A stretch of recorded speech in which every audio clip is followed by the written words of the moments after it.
The shaft is usually located in the coastal area which protrudes furthest into the open sea. As the pipeline itself is planned to be 1.4 kilometers long, each meter of gained ground is of advantage, thus leading the wastewater further into the open sea, where the currents can wash it away from the coast and the city. The recovery of the machine will take place at the reception pit, 1.4 kilometers away from the onshore shaft. Heron Connect micro-tunneling equipment is perfectly suited for rock and mixed soil conditions under groundwater. The pipe jacking job site consists of the onshore shaft, the jacking frame, pumping systems for slurry material removal, separation plant, pipe stock, and an operating container from which the machine is controlled.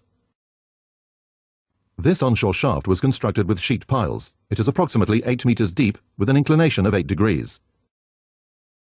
The rotating cutting wheel excavates the material at the tunnel face. Rock and stones are crushed by the discs of the cutting wheel and then ground down to the appropriate grain size in the cone crusher situated behind the cutting wheel. The material is picked up in the slurry circuit and transported to the separation plant through the slurry discharge line. This line passes through the machine and the jacked pipes up to the surface. In the separation plant, the excavated material is separated from the water.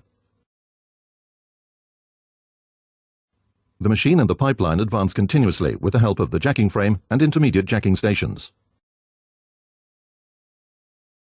The movable cutting head of the machine is controllable and thus enables the jacking of curved pipelines, so the rocky coast and reef can be undercrossed before the pipeline is jacked horizontally to the arrival point. To keep the jacking forces of the jacking frame as low as possible, the so-called intermediate jacking stations are used during this long-distance pipe jacking.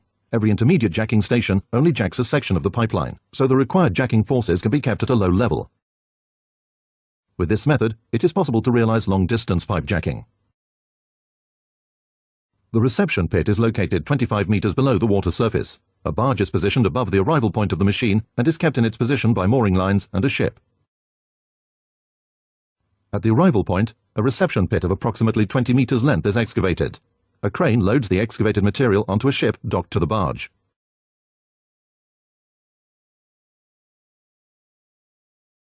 A part of the soil covering the machine is excavated, the rest sucked away by a scuba diver and separated in a settlement tank on the barge.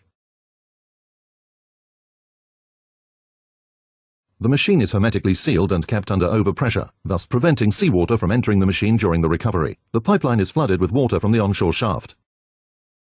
A diver assembles a crossbeam to the machine. 4 hydraulic cylinders are installed in the rear part of the machine. To separate the machine from the first product pipe, the hydraulic cylinders are extended. The recovery itself can begin. The complete machine is lifted by the crane and put on a frame on the barge, which returns the tunneling machine to the harbour.